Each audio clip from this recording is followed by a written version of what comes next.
What's good, YouTube? Welcome back to another video. In today's video, as you can see by the title, I am going to show you guys more in depth on how to use Phonto and everything you can do. This goes along with my other video where I showed you guys how to make a YouTube thumbnail, and most of that video was taken on Phonto, and I went really fast, and I don't know why.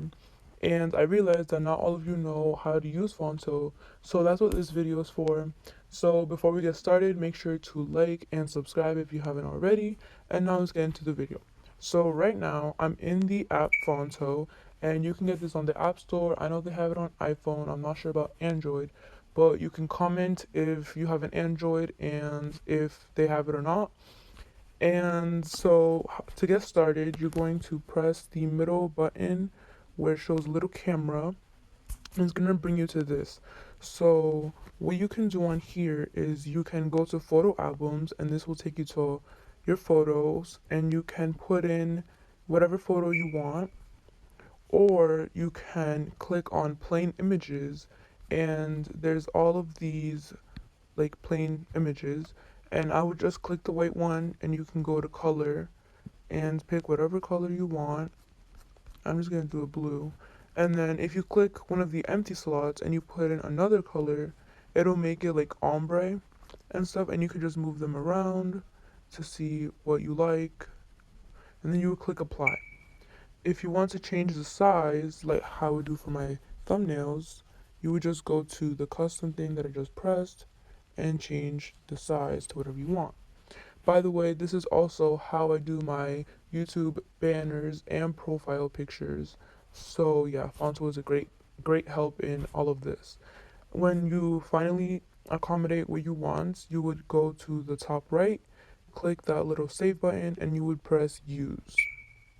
Then it will bring you to this.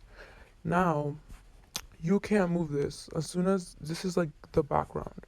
So now to add things and all that, you would go to the bottom left, click that three lines, and you can do a bunch of things. So the first thing you can do is you can press add item. So you can click all of this stuff and all of this.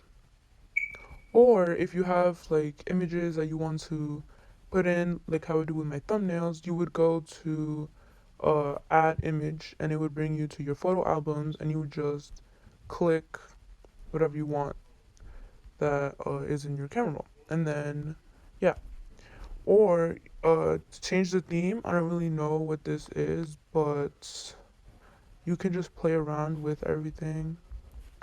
And then you can also square crop, which would mean like changing, basically like cropping it. And then Phonto and settings, that's Phonto will take you to the Safari app and take you to the page there. And then settings, you just fix your settings of Phonto. So now that I have this picture imported, things that you can do to edit this picture or whatever.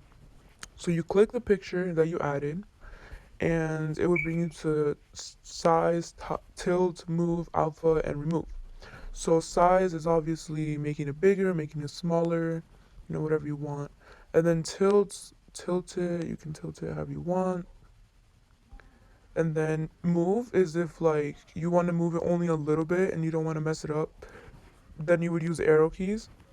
Or you can squeeze to the horizontal middle, or you can squeeze to the vertical middle by clicking these on the bottom.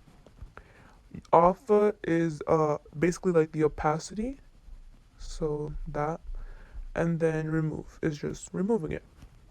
So it's very simple. If you want to add text, you just click anywhere on the screen, and you would click add text. Then you would type in whatever text you want, and you can align it to the center, right, left, and you would click fonts, and there's a bunch of different fonts here that you can choose from. I'm just gonna click this one, and then if you go to presets, it would put in like the date, and then symbol is just all of these different symbols that you can put in. Okay, then you would press done, and it would bring you here, and you would just like move it around. And if you want to move it like, let's say a little bit, you click the arrow keys and stuff. Layouts, you would click layout if you want to like center it like to the middle or something without doing all the work, you just use layout for that.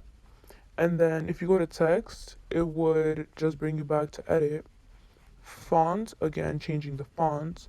And if you go to my fonts on the bottom, I don't have any installed right now, but you can go on Safari and you can install different fonts that will show up here. My starred fonts are the ones that I use a lot, and I favorite them because I don't want to like go through all of this to find it. Okay. And then style is changing the color of the text. So yeah, I would just do that. And then stroke is the outline. So it would be like this, okay? And you can play with these red, green, and blue to change like the different shades of that color that you want or whatever. Alpha is again the opacity, and width would be like the width of the stroke of you want it, that you want it. If you go to background, it would basically cover the whole like background of the text, so it would look like this. And then the width and all that. And then you can change like the height, corner, and you can like make it like that if you want it, or like all of that here. And then you would click done, and then you would put it in wherever you want. And then if you go to size, you can change the size, tilt it, you can tilt it. If you like scroll to the left, you will find curve, and you can like curve it if you want, which is actually pretty cool. And 3D and erase, you need another app, which I don't have, so it won't work for me. And if you click that button that I just did, which was the two squares on the bottom, you can make a copy, basically. And then if you want to remove it because you made a mistake, you would click the garbage, remove, and yeah, that's basically Phonto. And you just play around with all the settings and everything. There's a bunch of things that you can do. I use this app so much and it's been so helpful. Now, if you want to save or whatever, you would go to the bottom right, click that save button, and you can send it to people on messages or whatever. You can save the image to your camera roll. You can save it as a PNG. You can save it as a project to this app, and you can preview it. You can save to your files, etc., etc. Now, if you were to save it to a project, you would find it here on, you would go to projects, and whatever project you have saved, you can access them again here. Now, if you want to clear the screen, you would click the camera button again and click reset and start over. And then, yeah, that's, if you want to restore your previous state, you click that. And yeah, that's pretty much everything about Phonto. So that's the end of this video. Make sure to like, comment, and subscribe. Also have post notifications on so you never miss a video. And I hope you all have a nice day.